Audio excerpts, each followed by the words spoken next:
Hello, one and all. It's Nick again. Just going to do a very quick tutorial here to explain why I'm doing it. Before I built my shaders, the main one I'm talking about is the Infinite Rock Builder, which link in the description to the Blender Market shop. But before I built that, I loved the Voronoi texture, but it was just too straight, too angular. Wasn't giving me what I wanted, so I needed to find a way to make it do what I want, and I'm going to show you exactly what I did. First thing we need to do is I'm just going to run through this, by the way. I'm not going to go into great detail, just show you what I did. Alright, delete that. So first we shall add a plane, and then we're going to rotate that on the X by 90. I'm just going to head into front view and head into render, viewport render view, and grab yourself a shader editor somewhere in the window. I'm going to get rid of that, and let's make a new material. And the things you're going to need are as follows: Shift A, input, texture coordinate, Shift A, texture, Vornoi, texture, Shift A, converter, combine XYZ, Shift A, converter, separate XYZ, and I think that's what we need. So from the texture coordinate, it's already generated as standard. It's just we need this to have something, so we'll just stick with generated. And then if you've got Node Wrangler, you can press Alt and then right click, right click, right click, bush. Same thing, Alt, right click, bush.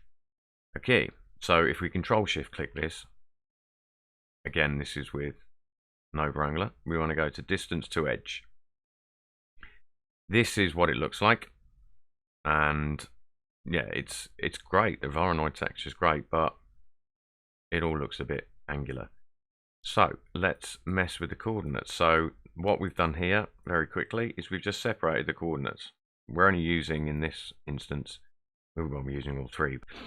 So we're using mainly the X and the Y coordinates, and we separated them here so we can mess with them independently, and we can do that very quickly and very easily by Shift A, texture, noise, Shift A, vector converter, sorry, math, and then we want to take the X, put that in the bottom, factor into the top, that line, this output into the X, back into the X, and you see what happens. So it's now taking the X and adding the information on this, and it's just the coordinates, not the texture, just the coordinates itself.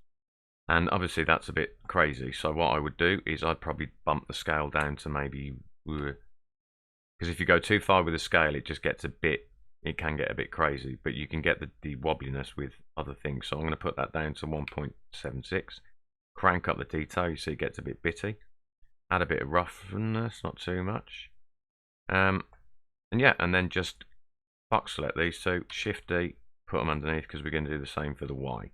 Take the Y, plop it in the bottom, take that, plop it in the Y. That hasn't actually...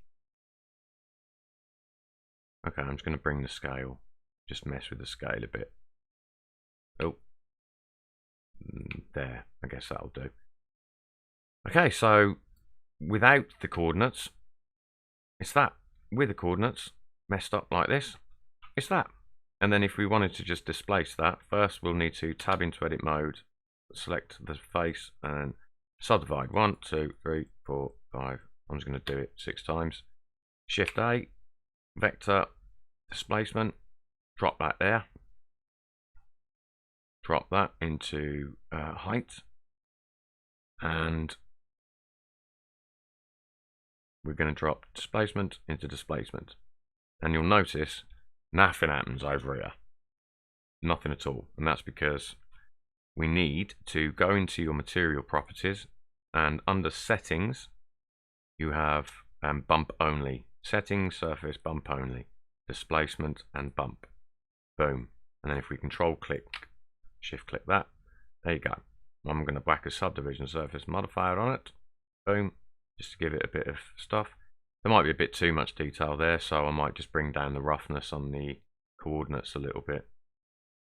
You see? There you go. Rocky formation. Under 5 minutes. Boom. That's it. Nothing else you need to know. add your colour, do whatever you want with it. Alright, wicked. I'll see you in the next one. Farewell.